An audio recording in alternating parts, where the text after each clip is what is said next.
Hey everyone, welcome to Taru Toads. मेरा नाम है प्रगति and this video is the part 2 of the chapter The Tinkling Bells. In this video, we will be doing the worksheet. So let's start. Question number A is answer the following. First part is why was Chinna upset? हमें बताना है चिन्ना upset यानी कि चिन्ना दुखी क्यों था. So we can say Chinna was upset because he couldn't find the money his दादाजी had given him in his pockets. चिन्ना परेशान था क्योंकि उसे वो पैसे नहीं मिले जो उसके दादाजी ने उसकी पॉकेट में दिए थे. Let's see the question number 2. How did Kamla help Chinna feel better? कमला ने चिन्ना को कैसे हेल्प की ताकि वो थोड़ा अच्छा महसूस करे. So we can say Kamla made Chinna feel better by promising him that she would give him money to buy the bells. कमला ने उसे अच्छा महसूस कराया ये प्रॉमिस करके कि वो उसे पैसे देगी उन घंटियों को खरीदने के लिए.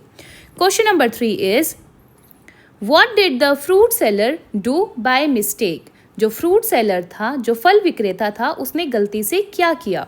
सो we can say the fruit seller gave Chinna 10 rupees extra by mistake. Fruit seller ने गलती से चिन्ना को 10 रुपए एक्स्ट्रा दे दिए. Question number 4 is how did Chinna manage to buy the bells from chacha in the end? Children, हमें बताना है फाइनली चिन्ना ने चाचा से वो घंटियां कैसे खरीदी. सो वी कैन से चिन्ना's mother felt pleased with his honesty when he returned the extra money to the fruit seller.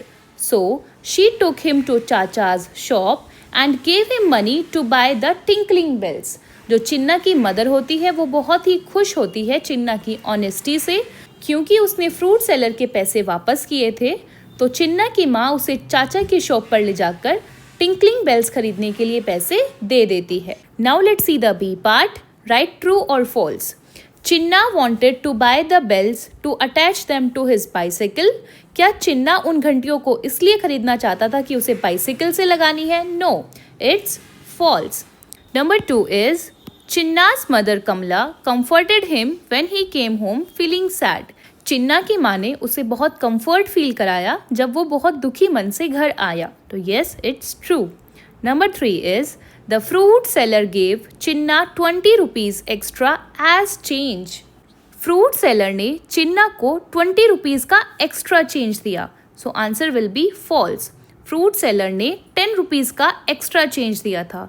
दो फ्रूट सेलर ने 20 रुपीज ही दिए थे लेकिन 10 रुपीज तो चिन्ना के थे, लेकिन उन्होंने 10 रुपीज का एक्स्ट्रा चेंज दिया था. The question is asking is of 20 rupees extra change, लेकिन he gave only 10 rupees extra.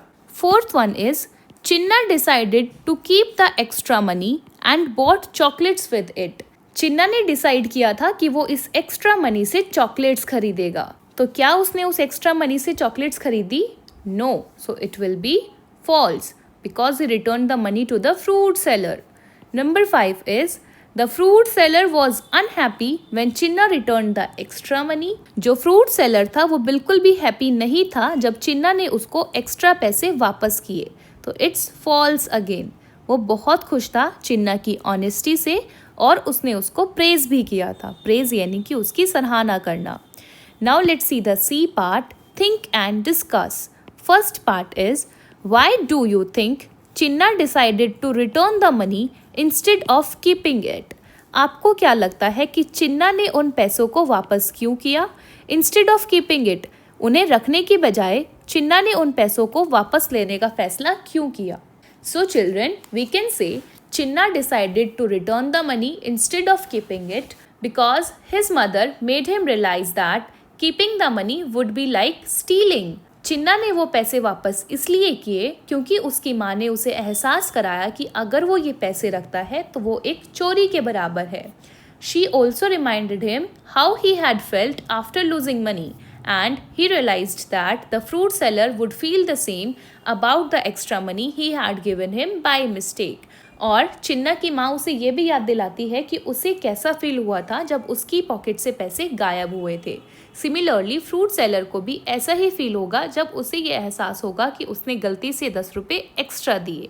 Question number 2 is think of a time when you found something that didn't belong to you. What did you do? How did it make you feel? तो आपको किसी ऐसे समय के बारे में सोचना है जब आपको कोई ऐसी चीज़ मिली, फाउंड होता है मिलना, जो कि आपको बिलोंग नहीं करती थी, विच मीन्स जो आपकी नहीं थी, तो आपने उसका क्या किया, और अगर आपने उसे रिटर्न किया या आपने उसे रखा तो आपको कैसी feeling I. So children, this question is for you. आपको खुद से सोचना है, क्या आपको कभी कुछ ऐसा मिला जो आपसे बिलोंग नहीं करता था या जो आपका नहीं था, तो आपने उसको क्या किया, आपने रख लिया या उसको रिटर्न वापस कर दिया, और अगर आपने रिटर्न किया तो आपको कैसा फील हुआ। Now moving ahead, let's learn. Find the given words. हमें इन वर्ड्स को इस पजल बोर्ड में ढूंढना है। Let us see the words first. Calm, honest, love, respect, courage, loyal, truth, fair, kind, peace. Children, काम में L साइलेंट होता है। काम को बोलते हैं शांत, ऑनेस्ट ईमानदार, लव प्यार, रिस्पेक्ट बोलते हैं सम्मान देना, करेज साहस, लोयल बोलते हैं वफादार को जो बहुत निष्ठावान होते हैं, truth such, fair which means निष्पक्ष जो कि बिल्कुल जस्टिस की बात करे, जो नॉन बायस्ड बात करे, जिसके फैसले निष्पक्ष हो, काइंड दया, पीस शांति। So let us find these words in this puzzle board. Number 1 is calm. Number 2 is honest, love, respect, courage, loyal, truth, fair, kind, and the last one, peace. Moving ahead, read the following. Chinna, Charu and Jasmine are friends. They study in grade 4. चिन्ना, चारू और jasmine ये तीनों क्या है, दोस्त है। चिन्ना is tall, चिन्ना जो कि लंबा है। चारू इज टॉलर देन चिन्ना, चारू जो कि चिन्ना से लंबी है, टॉलर बोलते हैं लंबे को। सो चिल्ड्रन, चिन्ना टॉल है लेकिन चारू चिन्ना से भी बड़ी है, तो हमने बोला taller then. Now in third picture we can say Jasmine is the tallest person in the group, और जो जैस्मीन है वो इन तीनों से बड़ी है, तो जो इन तीनों में सबसे बड़ा है उसके लिए यूज हुआ टॉलेस्ट। चारू जो अपने फ्रेंड के कंपैरिजन में बड़ी थी, तो हमने बोला टॉलर देन, और जैस्मीन जो सब में सबसे बड़ी थी, हमने बोला tallest. Children, in the previous classes I told you the concept of adjectives. Adjectives are the word जो कि नेमिंग वर्ड के बारे में हमें और डिस्क्राइब करते हैं। So we use different forms of adjectives to compare the qualities of people or things. So children, हम people या things का comparison करने के लिए, उनकी qualities का comparison करने के लिए adjectives का use करते हैं। Adjectives को बोलते हैं विशेषण जो कि quality बताते हैं। So children, when we compare the qualities of two people or objects, जब हम किन्हीं दो लोगों को या किसी दो चीज़ों को कंपेयर करते हैं तो हम एडजेक्टिव में ER ऐड करते हैं और साथ ही में देन वर्ड का यूज़ करते हैं कंपैरिजन में। जैसे हमने यहाँ देखा इन दोनों का कंपैरिजन, जब हम किन्हीं दो लोगों को या किन्हीं भी दो चीज़ को कंपेयर करते हैं तो हम एडजेक्टिव में ER का यूज़ करते हैं और साथ में लिखते हैं then. For example, Aman is shorter than Jiya. Aman short बोलते हैं छोटे को, छोटा है जिया से।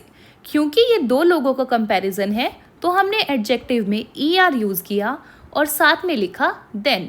Now children, when the comparison is made in a whole group, अगर पूरे ग्रुप में या किसी कलेक्शन, किसी पूरे समूह में एक कंपैरिजन किया जाए तो हम सिर्फ EST ऐड करते हैं एडजेक्टिव में। For example, if this is a class of 10 students और इन 10 स्टूडेंट्स में से Radha is the only girl जो सबसे लंबी है, जो सबसे टॉल है, तो I will say Radha is the tallest girl in the class. Radha सबसे लंबी लड़की है इस पूरी क्लास में, तो हमने टॉल में ऐड किया EST एस्ट। सो चिल्ड्रन, जब कंपैरिजन पूरे ग्रुप के साथ होता है, कलेक्शन ऑफ ऑब्जेक्ट के साथ होता है, तो हम एडजेक्टिव में EST ऐड करते हैं, हम वहाँ देन का यूज़ नहीं करते। For example, February is the shortest month of the year. जो फेब्रवरी होता है वो पूरे ईयर का सबसे छोटा महीना होता है, तो हमने शॉर्ट में ऐड किया EST। So children, adjective are the words जो कि क्वालिटी बताते हैं नेमिंग वर्ड की, और हम इनको कंपैरिजन के लिए भी यूज़ करते हैं। Now children, let us fill in the blanks. हमें करेक्ट कंपैरिजन को देखना है। अगर कंपैरिजन दो लोगों के बीच में है तो हम ER ऐड करेंगे, और कंपैरिजन पूरे ग्रुप में है तो हम EST ऐड करेंगे। Number 1 is I am taller than my brother.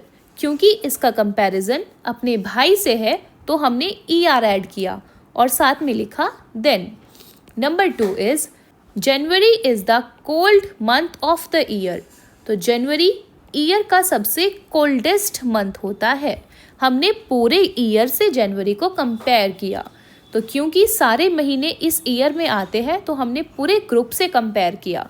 Children, हम ये भी कह सकते हैं January is colder than June. तो अगर ये कंपैरिजन 2 महीनों के बीच होता तो हम यूज़ करते कोल्डर देन, लेकिन ये कंपैरिजन पूरे ईयर से है तो हमने लिखा coldest. Number 3 is an ant is smaller than an elephant. एक चींटी एक हाथी से छोटी होती है। ये कंपैरिजन एक चींटी और हाथी के बीच है, तो हमने ER ऐड किया और साथ में है then. My sister is smarter than me. मेरी बहन मुझसे ज़्यादा स्मार्ट है, तो ये कंपैरिजन सिस्टर का और मेरा है, मुझसे है। Number 5 is Jay was the fastest person in the race. So we can say Jay fastest person है पूरी रेस में, जो सबसे तेज दौड़ता है। Children, this is the point two remember. अगर 2 लोगों का कंपैरिजन है तो हम एडजेक्टिव में ER ऐड करते हैं और साथ में यूज करते हैं देन का। लेकिन अगर यही कंपैरिजन पूरे ग्रुप से है या पूरे होल ऑब्जेक्ट से है तो हम एडजेक्टिव में ऐड करते हैं EST। Now children, we have to circle the word that means the opposite of the highlighted word in the each sentence. हमें उन वर्ड्स को सर्कल करना है जो हाईलाइटेड वर्ड्स का अपोजिट है। जैसे chacha showed him some beautiful tinkling bells. चाचा ने उसको बहुत सुंदर टिंकलिंग बेल्स दिखाई। चिल्ड्रन, यहाँ ब्यूटीफुल का अपोजिट हमें बताना है। अट्रैक्टिव होता है आकर्षित। अगली बोलते हैं बुरे को, जो बहुत गंदा हो। ब्रोकन यानी कि टूटा हुआ। तो ब्यूटीफुल का सबसे बेस्ट अपोजिट होता है अगली। हम इसको कर देंगे सर्कल। नंबर 2 में हमें बताना है रिवॉर्ड का opposite. Let's read the sentence first. The fruit seller was so happy that he gave Chinna 10 rupees as a reward. Fruit seller Chinna से इतना खुश हुआ कि उसने 10 रुपीज़ उसको इनाम में दे दिए। रिवार्ड बोलते हैं उपहार में देना, इनाम में देना। So children, let's see the options. Number A offer. Offer बोलते हैं जब कोई चीज़ फ्री या थोड़े कम पैसे में मिलती है। Number B is prize. Prize बोलते हैं पुरस्कार यानी कि इनाम। Number C is punishment. Punishment यानी कि सजा, दंड देना। तो चिल्ड्रन, क्योंकि हमें रिवॉर्ड का अपोजिट बताना है तो वो होता है पनिशमेंट यानी कि सजा देना। Number 3 is I will give you money to buy the bells. मैं तुम्हें पैसे दूंगा इन बेल्स को खरीदने के लिए। बाय बोलते हैं खरीदना, तो खरीदने का opposite let's see the option.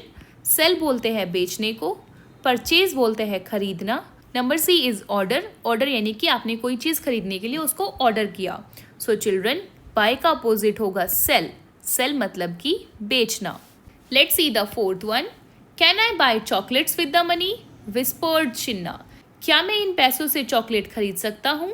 Whispered Chinna. Whispered यानी कि फुसफुसाना, धीरे से बोलना।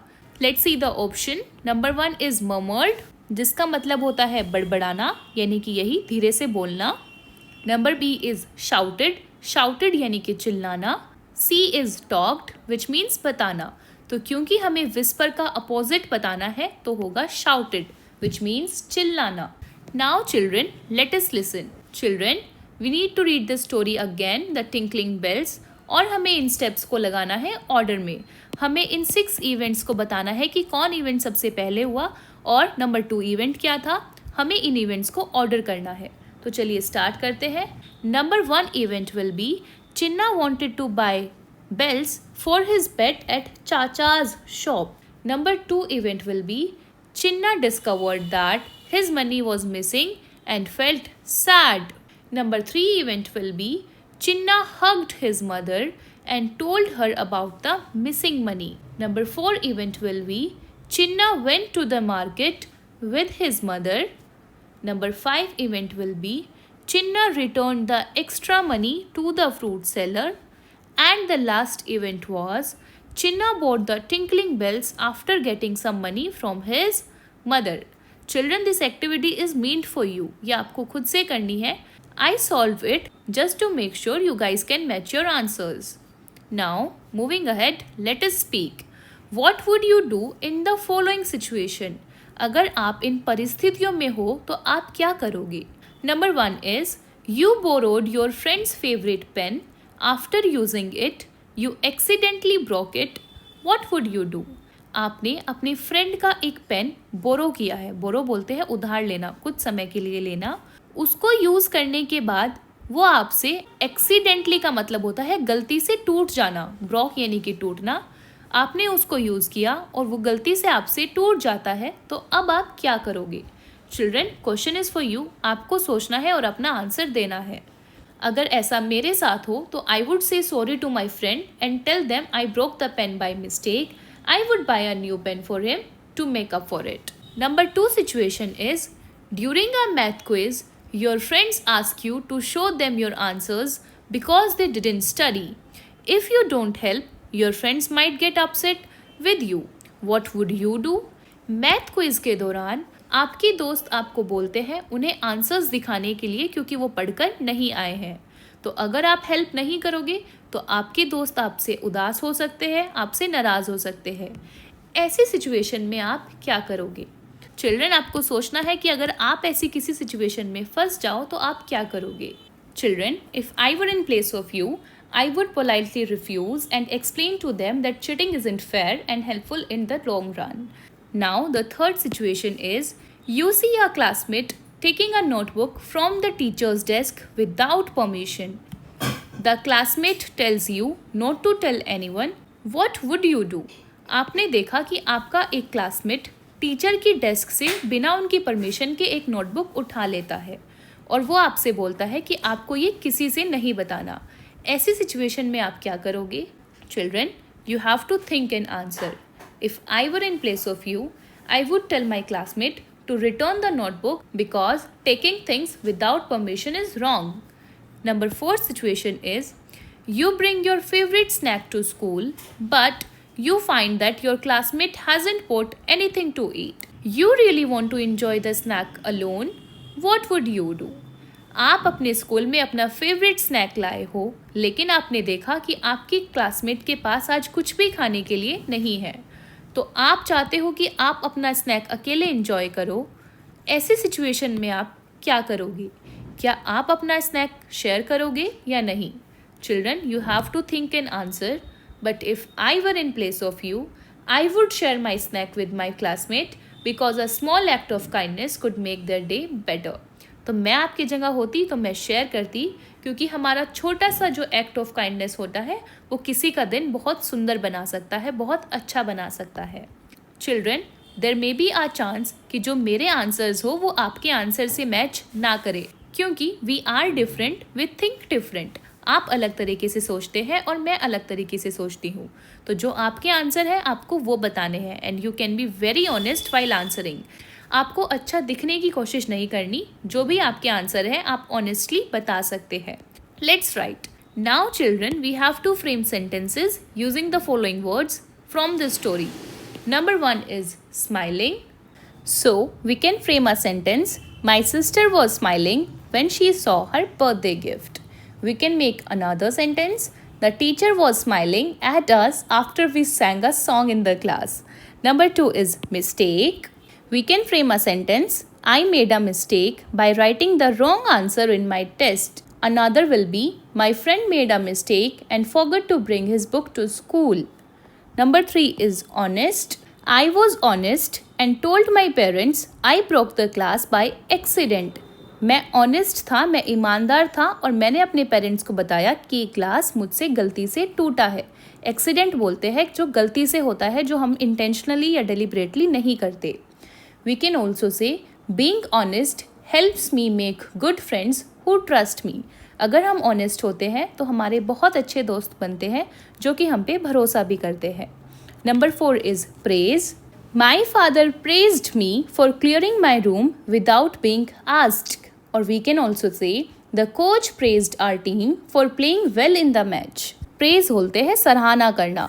तो मेरे पिताजी ने मेरी सराहना की क्योंकि मैंने अपना रूम साफ किया बिना उनके कहे। Number 5 is careful. I am careful when I ride my bicycle so I don't fall. We can also say we should be careful with our toys so they don't break. Now children, we have to draw 2 national symbols. अब हमें 2 राष्ट्रीय प्रतीक बनाने हैं। हम national flag भी बना सकते हैं या नेशनल बर्ड भी बना सकते हैं और उनके बारे में कुछ सेंटेंसेस लिखने हैं। So children, you can also make in this similar way. I hope they are not so accurate, but I tried my best. You also have to make the national flag and the national bird peacock in your textbook. Now let's write a few lines about them. So here I divided the section into 2 parts. Here I wrote about the national flag, and in this section I have written about the national bird. Let's read one by one. The national flag of India has 3 colors: saffron, white and green, with a blue Ashoka Chakra in the middle. जो India का national flag है उसमें 3 colour है, saffron which means केसरी, white सफ़ेद, green यानी कि हरा, और बीच में है Ashok Chakra. It stands for courage, peace and growth. ये तीनों ही रंग किसी ना किसी चीज़ का मतलब सिग्निफाई करते हैं। जैसे जो केसरी रंग है, जो भगवा रंग है, वो सिग्निफाई करता है करेज को, साहस को। वाइट रंग सिग्निफाई करता है पीस, शांति को, कि हम शांति का प्रतीक है, हम कोई हिंसा नहीं करते। और ग्रीन सिग्निफाई करता है ग्रोथ को, हरियाली को। We salute the national flag on independence day. हम इंडिपेंडेंस डे पर, स्वतंत्रता दिवस पर अपने फ्लैग को सैल्यूट करते हैं। Now let's talk about the national bird. Peacock India की नेशनल बर्ड है जिसके पास ब्लू और ग्रीन कलर के फेदर्स होते हैं, जो कि ये स्प्रेड करता है जब भी बारिश होती है तो इट डांसेस, ये बरसात में नाचता है। It shows the beauty of our country, जो हमारे देश की सुंदरता को भी दिखाता है। Now children, let's do. Here is a craft work for you. You have to create your own bell. आपको अपनी खुद की बेल बनानी है, similar to the bells Chinna wanted for his pet goat. जैसे कि चिन्ना को चाहिए थी अपने पेट गोट तारा के लिए। सो चिल्ड्रन, इसके लिए कुछ मटेरियल्स है जो यहाँ लिखे हुए हैं। आप इसको बोतल कैप्स का यूज़ कर भी बना सकते हैं या टिन कैन का यूज़ करके भी बना सकते हैं। टिन कैन के लिए आपको किसी एडल्ट की हेल्प चाहिएगी। So children, this activity is for you. You have to follow these steps from 1 to 10 और फाइनली आपके पास एट द एंड एक बेल रेडी होगा जिसको आपको शेक विच मीन्स हिलाना है ताकि आप उस बेल की आवाज़ को सुन सको और you can enjoy your creation, और जो आपने बनाया है उसे अच्छे से एंजॉय कर सको। चिल्ड्रन, इस बेल को बनाने के लिए आप अपने टीचर या किसी भी एडल्ट की हेल्प ले सकते हैं। Moving ahead, let's have some fun with matchstick. Children, we have to fix the equation. ये मैचस्टिक एक इक्वेशन बनाती है और ये एक गलत इक्वेशन है।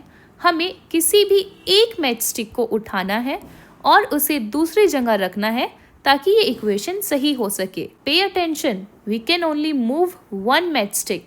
हम सिर्फ एक मैचस्टिक हिला सकते हैं। तो देखते हैं, 9 - 2 is equals to 8। Is it correct? क्या ये सही है? No, this is wrong. So let's see the solution. They remove this matchstick. इन्होंने यहाँ से ये मैचस्टिक हटाया और इसको यहाँ रख दिया, तो ये बन गया 8 - 2 which is 6 and this is correct. Similarly, let's solve the equation this. हमें एक मैचस्टिक उठाना है और इस इक्वेशन को सही करना है। तो क्या आप मुझे बता सकते हो 9 + 9 क्या होता है? 18। लेकिन इन्होंने लिखा है 9, तो इक्वेशन तो ये गलत है, जिसको हम सही कर सकते हैं किसी एक मैचस्टिक को उठा के। तो चिल्ड्रन, वो मैचस्टिक होगी ये। अगर हम इसको यहाँ से रिमूव करें और इस मैचस्टिक को यहाँ लगा दे तो ये बनेगा 9 + 0 which is equals to 9 and this is a correct equation. Moving ahead, let us explore. Children, we have read about Chinna's love for tinkling bells in the story. We have to collect or draw pictures of different types of bells found in India. Children, हमने देखा चिन्ना was fond of tinkling bells. ऐसे ही हमें India में अलग अलग जगह किस तरीके की बेल्स यूज़ होती है उनकी यहाँ पिक्चर्स पेस्ट करनी है या हम ड्रॉ भी कर सकते हैं। चिल्ड्रन, इस पिक्चर में भी कुछ बेल्स दिखाई हुई है, जैसे कि ये क्रिसमस बेल्स और हमारे स्कूल की जो बेल होती है। We can also draw the temple bells, जो कि मंदिर में घंटियां लगी होती है। So in this way we can draw many kinds of bells that are found in India. So dear learners, with this we have seen the entire chapter, the tinkling bells. And if you enjoyed this video, do like, share and subscribe Taru Tots. मिलते हैं next video में. Till then, bye bye and take care.